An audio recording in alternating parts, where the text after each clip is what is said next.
எடப்பாடி பழனிசாமி அவர்கள் எஸ்பி வேலுமணி அவர்களை கட்சி விட்டு நீக்குவதற்கான ஒரு தீவிர ஆலோசனையில் இருப்பதாக ஒரு தகவல் இருக்குது. அதை பற்றி தான் நம்ம பார்க்க போகிறோம்.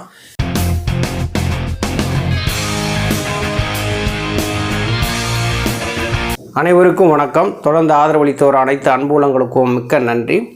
எடப்பாடி பழனிசாமி அதிமுகவுடைய கொள்கை கோட்பாடுகளை ரொம்ப இறுக்கமாக பிடிச்சிட்ருக்கார். திராவிட கொள்கை அப்படின்னாலே அத்துப்படி அவருக்கு அந்த கொள்கையில் சமரசமே இருக்காது. அந்த கொள்கைக்கு ஒரு அவமானம் வந்துடுச்சு அப்படின்னா கோதாவில் இறங்கிடுவார். அப்படி இருக்கக்கூடியவர் தான் எடப்பாடி பழனிசாமி. நான் சொல்கிறது உங்களுக்கு புரியும்னு நினைக்கிறேன். களத்தில் இறங்கி கொள்கைக்காக உயிரை கூட விடக்கூடிய அளவுக்கு ஒரு தைரியமான சாலி தான் எடப்பாடி பழனிசாமி. ஆனால் திராவிட இயக்கத்தை பற்றி பேசினோம்னா அதெல்லாம் அறிவியல் ஆய்வாளர்கள்ட்ட பற்றி கேளுங்க, அதை பற்றி எங்களுக்கு ஒன்றுமே தெரியாதுங்க அப்படின்னு சொல்லிட்டு போயிடுவார். இப்போ எஸ்பி வேலுமணி அவர்களை எப்படியாவது கட்சி விட்டு நீக்கிறணும் அப்படின்னு சொல்லி எடப்பாடி பழனிசாமி தீவிரமாக இருக்காராம். என்னங்க போகிற போக்கில் ஒரு செய்தியெல்லாம் சொல்லிட்டு போயிருங்க, இதெல்லாம் உண்மையா, இதெல்லாம் நடக்குமா? எஸ்பி வேலுமணி அவர்கள் எடப்பாடி பழனிசாமிக்கு ரொம்ப நெருக்கமானவர், வலதுகரமாக செயல்படுறவர், தலைமை நிலைய செயலாளராக இருக்கார். எடப்பாடி பழனிசாமிக்கு அடுத்த இடத்துல இருக்கக்கூடிய அவரை போய் கட்சியை விட்டு எப்படிங்க நீக்குவார் எடப்பாடி பழனிசாமி அப்படின்னு நீங்கள் கேட்கலாம். நீக்கலாம், ஏன் நீக்க முடியாது? நீக்குவதற்கான வழிமுறைகள் எல்லாமே இருக்குது. இது சோசியல் மீடியாவில் எல்லாருமே பேசக்கூடிய செய்தியாக தான் இருக்குது. அதைத்தான் உங்கள்கிட்ட நான் பகிர்ந்துக்கிறேன். கோவை மாவட்டத்தை பொறுத்தளவில் அதிமுகவை கண்ணசைவில் வைத்திருப்பவர் தான் எஸ்பி வேலுமணி அவர்கள். கோவையில் பொறுத்தளவில் பார்த்திங்கன்னா அவரை மீறி எதுவுமே செய்ய முடியாது. எடப்பாடி பழனிசாமியே கோயம்புத்தூருக்கு வந்தாலுமே அவரை வரவேற்பதற்கு எஸ்பி வேலுமணி அவர்கள் இல்லை அப்படின்னா எடப்பாடி பழனிசாமி பின்னாடி ஒரு 2 பேர் கூட நிற்க மாட்டாங்க. பின்னாடி அவங்க மட்டும் நிப்பாட்டுவாங்க, அவ்வளவுதான். ஒரு வரவேற்பு கொடுக்க கூட ஆள் இருக்காது.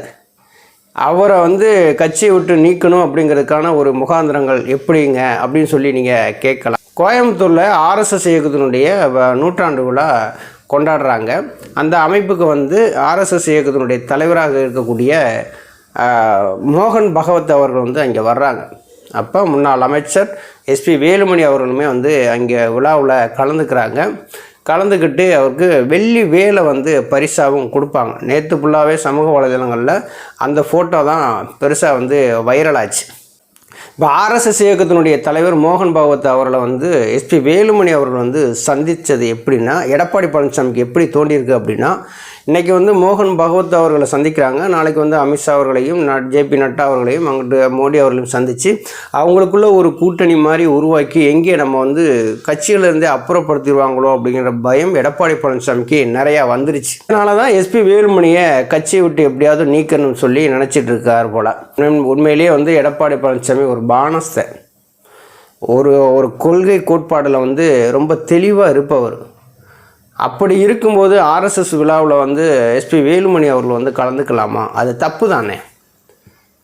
அப்படி கொள்கைக்கு மீறி செயல்படும்போது என்ன பண்ணுவார் எடப்பாடி பழனிசாமி? கட்சியை விட்டு நீக்கத்தானே செய்வார். இதுக்கு ஒரு உதாரணம் கூட நான் உங்கள்கிட்ட சொல்லிடுறேன். ஏன் எஸ்பி வேலுமணி அவர்கள் எப்படி கட்சி விட்டு நீக்குவாங்க அப்படின்னு சொல்லி நீங்கள் கேட்பீங்க இல்லையா? அதுக்கு இருக்குது. 8/10/2024 அன்று ஒரு அறிக்கை ஒன்று வெளியிடுறாரு எடப்பாடி பழனிசாமி.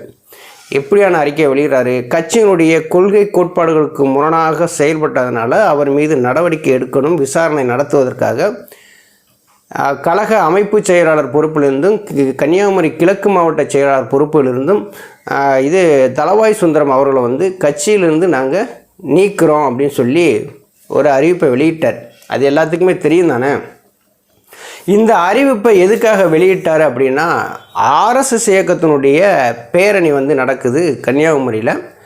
அவருக்கு அந்த கன்னியாகுமரியில் நடக்கும்போது அவர் வெற்றி பெறுவதற்கு முக்கியமாக காரணமாக இருந்ததே ஆர்எஸ்எஸ் இயக்கம்தான். அங்கே ஆர்எஸ்எஸ் இயக்கம் இருந்து தளவாய் சுந்தரத்துக்கு இறங்கி வேலை செய்யலை அப்படின்னா அவர் எம்எல்ஏவாக இருக்க முடியாது. அப்போ நம்ம தொகுதியினுடைய எம்எல்ஏ அப்படிங்கிற ஒரு அடிப்படையில் ஆர்எஸ்எஸ் இயக்க பேரணியை துவக்கி வைக்கிறார். அந்த சமயத்தில் எடப்பாடி பழனிசாமி பிஜேபியோட கூட்டணியில் இல்லை. அதனால் ஆர்எஸ்எஸ் இயக்கத்தில் நீங்கள் பேரணியை துவக்கி வச்சது அது கொள்கை கோட்பாடுகளுக்கு முரணாக இருந்தது அப்படின்னு சொல்லி ஒரு அறிக்கையை வெளியிட்டு கட்சியை விட்டு நீக்கினார். அந்த பதவியிலேருந்து எல்லாத்தையுமே பிடுங்கிட்டார்னு வச்சுங்க. அதே மாதிரி ஏன் இங்கே நடக்கக்கூடாது? கொஞ்சம் யோசிச்சு பாருங்கள். இன்றைக்கி அதே ஆர்எஸ்எஸ் இயக்கத்தினுடைய அந்த நூற்றாண்டு விழாவில் மோகன் பகவத் அவர்கள் வந்திருக்கிறாங்க. இங்கே எஸ்பி வேலுமணி அவர் போய் சந்தித்து வெள்ளி வேலை வந்து பரிசாக கொடுத்துருக்காங்க. அப்படின்னா இங்கேயும் அதே மாதிரி தானே நடக்கணும், நடக்காமல் இருக்காதுல்ல, கண்டிப்பாக நடந்து தானே ஆகணும். இப்போ எஸ்பி வேலுமணி அவர்களை கட்சியை விட்டு தூக்காமல் இருந்தால் அப்போ தளவாய் சுந்தரம் என்ன தொக்கா இல்லை, அவர்னா தக்காளி தொக்காங்கிறேன். அப்போ அவருக்கு தளவாய் சுந்தரத்துக்கு ஒரு நியாயம், எஸ்பி வேலுமணி அவருக்கு ஒரு நியாயமா? எடப்பாடி பழனிசாமி உண்மையிலேயே வந்து கொள்கை பிடிப்பான ஆள். அதிமுகனுடைய கொள்கையை அத்துப்பிடி வச்சுருப்பார், விரல் நுனியில் வந்து பேசக்கூடியவர்.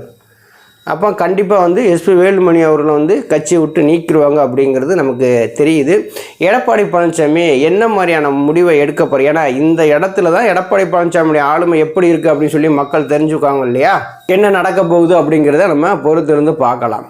அதற்கடுத்து முருகன் மாநாடு மதுரையில் இந்து முன்னணியினர் வந்து நடத்தியிருந்தாங்க. அது திராவிடத்தை ஒழிக்கவா முருகா அப்படின்னு சொல்லி போஸ்டர்லாம் வந்து அடிச்சிருந்தாங்க. அந்த மாநாட்டில் பெரியாரை பற்றியும் அண்ணாவை பற்றியுமே வந்து விமர்சனம் பண்ணி ஒரு வீடியோ வந்து வெளியாயிருக்கு.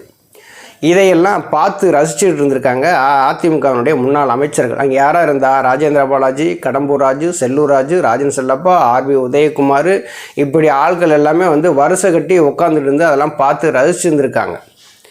எடப்பாடி பழனிசாமி பிஜேபி விட்டு வெளியில் வர்றதுக்கு என்ன காரணம் சொன்னார் தெரியுமா? அண்ணாமலை வந்து எங்களுடைய அண்ணாவை பற்றி தவறாக வந்து பேசிட்டாரு, அப்படி இருக்கும்போது எங்களுடைய தலைவர்களை பற்றி பேசும்போது நாங்கள் எப்படி உங்களோட கூட்டணியில் வைக்கிறது அப்படின்னு சொல்லிவிட்டு தான் பிஜேபியிலேருந்து வெளியில் வந்தார். அதே இந்து முன்னணி மாநாட்டை வந்து பிஜேபி வந்து ஒரு அரசியல் மாநாடாக வந்து நடத்தி இன்றைக்கி வந்து அண்ணாவை பற்றியும் பெரியாரை பற்றியும் விமர்சனம் பண்ணி ஒரு வீடியோ வந்து வெளியிட்டிருக்காங்க. இதற்கு வந்து எடப்பாடி பழனிசாமி என்ன செய்ய போகிறாரு? பிஜேபி கூட்டணியிலேருந்து விளையிடுவாரா? இந்த 6 அமைச்சர்களும் வந்து அந்த இந்து முன்னணி மாநாட்டுக்கு போய் உக்காந்துட்டு இருக்காங்க. அப்படின்னா கடவுள் நம்பிக்கை இருக்கிறவங்க யார் வேணாலும் அந்த மாநாட்டுக்கு போகலாம், அது எந்த விதமான தவறும் வந்து கிடையாது. அந்த மாநாட்டில் திராவிடத்தை ஒழிக்க ஓடிவா முருகா அப்படின்னு சொல்லியும் பேசுகிறாங்க. அன்னைக்கு அண்ணாவை பற்றியும் பெரியாரை பற்றியும் விமர்சனம் பண்ணி வீடியோவும் வந்து வெளியாகுது. இதற்கெல்லாம் வந்து எடப்பாடி பழனிசாமி என்ன செய்ய போகிறாரு? கூட்டணி விட்டு வெளியில் வந்துடுவாரா? எடப்பாடி பழனிசாமிக்கு ஒரு கொள்கையும் கிடையாது, ஒரு கோட்பாடும் கிடையாது. அவருடைய சுயநலம் சார்ந்த அரசியலுக்கு எதை வேணாலும் செய்வார். எஸ்பி வேலுமணி அவர்களை கட்சியை விட்டு தூக்கவே முடியாது. இந்து முன்னணி மாநாட்டில் அண்ணாவையும் பெரியாரையும் விமர்சனம் பண்ணி வீடியோ வெளியிட்டதுனால பிஜேபி கூட்டணியிலேருந்து எடப்பாடி பழனிசாமி வெளியில் வரவும் முடியாது. இந்த ரெண்டும் செஞ்சார் அப்படின்னா எடப்பாடி பழனிசாமி பம்பா மாட்டிக்கிடுவார். இதில் இருந்து தப்பிக்கணும் அப்படின்னா அவர் அமைதியாக இருக்கிறது தான் ரொம்ப நல்லது. அதிமுக எப்படி போனாலும் பரவாயில்ல, நம்ம நல்லா இருந்தால் போதும் சொல்லி நினைக்கக்கூடிய ஒரே தலைவர் எங்கள் தலைவர் எடப்பாடியார் மட்டும்தான், வேறு யாரும் கிடையாது. எடப்பாடி பழனிசாமி சற்று கீழிறங்கி அதிமுகவை ஒருங்கிணைந்து தமிழகத்தில் 2026 ஆட்சி அமைக்கணும்னு சொல்லி ஆசைப்பட்டார். அப்படின்னா அதிமுக ஒருங்கிணையணும்.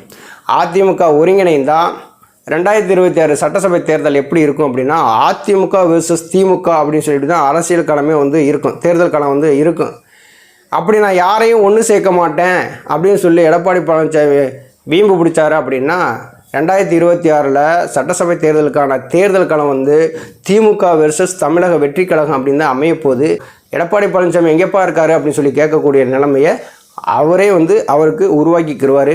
அடுத்த அரசியல் மாற்றங்கள் என்னென்ன எப்படி எப்படிலாம் நடக்கும் அப்படிங்கிறத நம்ம பொறுத்திருந்து பார்க்கலாம். நன்றி, வணக்கம்.